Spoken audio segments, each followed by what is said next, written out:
एक आदमी ने, एक ईमानदार ऑफिसर ने स्विट्जरलैंड को चिट्ठी लिखी, आप इन लोगों के नाम बता दीजिए। और कुछ हुआ ऐसे, उन्होंने कहा हम ये नाम देने को तैयार हैं अगर आपके वित्त मंत्री हमको चिट्ठी लिखते। सुनिए जरा, इस देश के चिदम्बरम का कैरेक्टर देखिए आप। वो आदमी को इस्तीफा देना पड़ेगा। हम आपको उसका कैरेक्टर बताते हैं। हम चिदम्बरम का कैरेक्टर बताते हैं। चिदम्बरम ने क्या किया, 17 आदमियों की लिस्ट लिखी। मुझे कारण मालूम नहीं उन्होंने चिट्ठी क्यों लिखी, लेकिन लगता है उनके मन में घूस खाने का लालच आया। उन्होंने कहा ये 50,000 करोड़ की मोटी मोटी बिल्लियां आ गई हैं, नाम आऊंगा, इनका ब्लैकमेल करूंगा और घूस खाऊंगा। इतिहास भी आदमियों से क्या क्या करा देता है। चिट्ठी लिखी गई, हसन अली के अकाउंट निकले, 17 नाम आए, लेकिन चिदम्बरम की किस्मत का घड़ा फूट गया। उसमें 3 पॉलिटिशियंस के भी नाम थे। आपको नाम भी बता देता हूं, विलासराव देशमुख का नाम था जो कैबिनेट मिनिस्टर है। अब आप सुनना ही चाहते हो तो सुन लो सारी बात को। दिल्ली की मैं इसको संसद मानता हूं, हिंदुस्तान की संसद मानता हूं। विलासराव देशमुख का नाम था। और उसके बाद वो घोड़े बेचने वाला आदमी जिसने 70 जिसके करीब 70, ये करीब 50, कितने हुए साहब ये, $25 बिलियन, $20 बिलियन, 100 लाख करोड़ हो गया। 100 लाख करोड़ जिसने जमा कराया। फिर क्या हुआ, ये 3 साल पहले की बात है। आज भी हसन अली घूम रहा है। 3 आदमी। आज दूसरे का भी नाम सुन लो जो विलासराव देशमुख के साथ था, जो हसन अली को मिलने गया पूना में। उस आदमी का नाम है अहमद पटेल। सुन लो सोनिया गांधी जी, सुन लो। बॉम्बे की पुलिस के पास वीडियो फुटेज है उन तीनों पॉलिटिशियंस की जो पूना में रोज रात को मिलते थे।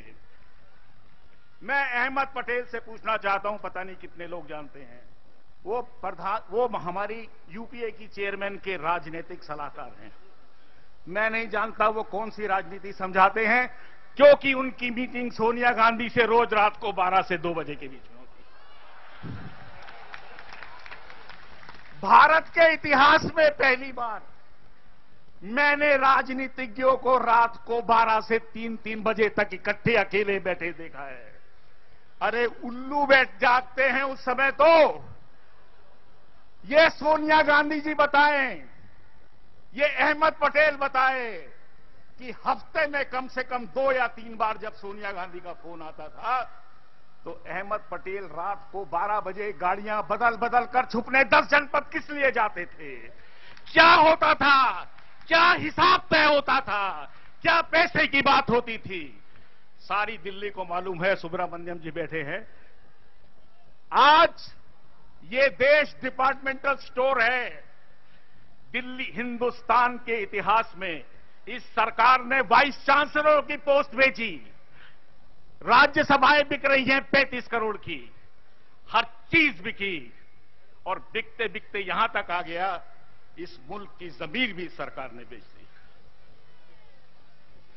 हसन अली हमको मालूम है दाऊद का आदमी है।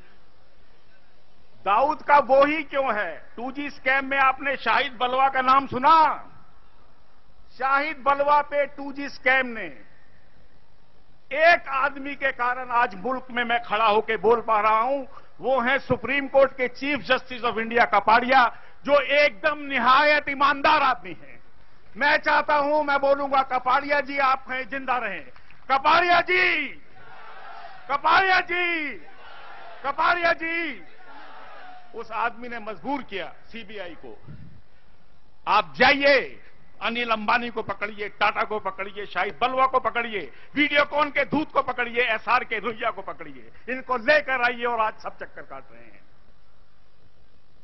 लेकिन हुआ इसके बाद कुछ और भी। शाहिद बलवा के यहां जब छापा पड़ा तो बहुत बड़े बिल्डर हैं, वो पहले सड़क पर चलते थे थोड़े दिन पहले, उनके पास कागजों में शरद पवार के कागज मिले हजारों करोड़ घूस के।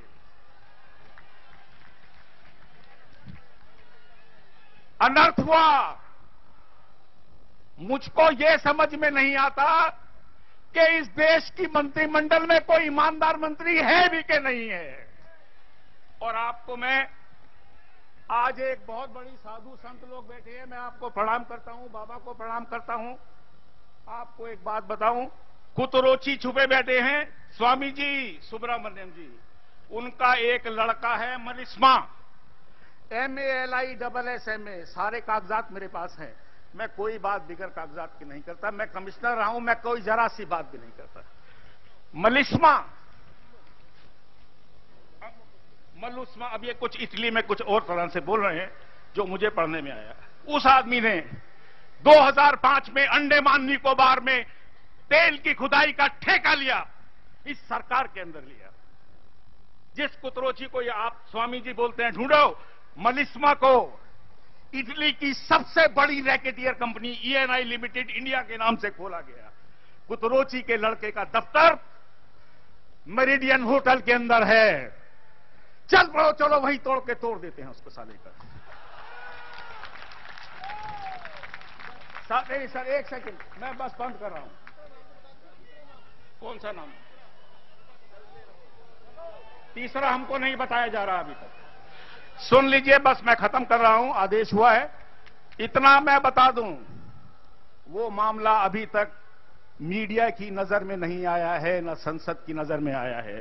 संसद के 80% 90% मेंबर ऑफ पार्लियामेंट ईमानदार हैं सभी पार्टियों में। उनको बंधुआ मजदूरों की तरह इन भ्रष्ट लोगों ने अपने कब्जे में कर रखा है। इन्हीं शब्दों के साथ फिर कभी समय मिलेगा मैं और बात करूंगा। मैं बाबा रामदेव जी से उनका धन्यवाद प्रकट करता हूं कि कम से कम मैं अपनी दिल का दुख इतने हजार लोगों के सामने कहकर तो मरूंगा। मैं बाबा रामदेव जी का सारी जिंदगी भर अपना उनका बोझ मेरे सर से नहीं उतर सकता। अरे ये बोल रहे हैं इनके पास 1100 करोड़ है। अरे तुम्हारे तो घर में एक एक चीज 1100 की पड़ी हुई है, और तुम मुझसे मत पूछो, मैं कमिश्नर हूं, मैं तुमको जेल भिजवा दूंगा, सबको हथकड़ियां लगवा दूंगा।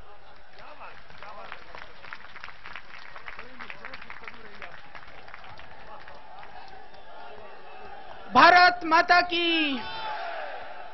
गुप्ता जी की बुलंद आवाज से देश की ज्वलंत स्थिति को आपने जाना। देश के अंदर ईमानदार अधिकारी भी हैं, ईमानदार नेता भी हैं, ईमानदार जनता भी हैं, परंतु उन ईमानदार लोगों की आवाज को चंद बेईमानों ने ऐसा दबा दिया है कि उस आवाज को बुलंद करने के लिए कोई जगह भी नहीं है। श्रद्धेय स्वामी जी के नेतृत्व से, श्रद्धेय स्वामी जी के तप और स्वामी जी के पुरुषार्थ से आज उस आवाज को बुलंद करने के लिए इतना विशाल अपार जन समूह के बीच में इतना बड़ा मैदान और इतना पूरा देश के अंदर आज एक माहौल और वातावरण बना है। हमारे बीच में बहुत सब तरह से सभी धर्मों के, सभी महजोबों के, सभी क्षेत्रों के, देश के विभिन्न पदों के प्रतिष्ठित सम्मानित व्यक्ति यहां पर हैं।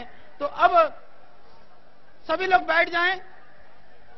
मैं अभी आमंत्रित कर रहा हूं क्योंकि मैं चाहूंगा कि जो भी यहां पर इस मंच पर हैं, सबके मन में एक पीड़ा है, तड़प है, देश के लिए मर मिटने की एक तमन्ना है। फिर भी अपने शब्दों को संक्षिप्त में आप रखें, जिससे कि दूसरे जो हमारे सम्मानित अतिथि हैं उनको भी थोड़ा सा बोलने का मौका मिले। तो मैं आमंत्रित कर रहा हूं सभी, जैसे मैंने बताया कि पूरे विभिन्न संप्रदायों के, विभिन्न धर्मों के नेतागण, विभिन्न धर्मों के हमारे धर्मगुरु यहां पर हैं। मैं आमंत्रित करता हूं माननीय मौलाना मुफ्ती समून कासमी जी को, जो प्रसिद्ध इस्लाम धर्मगुरु हैं, कि कुछ शब्दों में अपनी बातों को रखें। माननीय मौलाना साहब।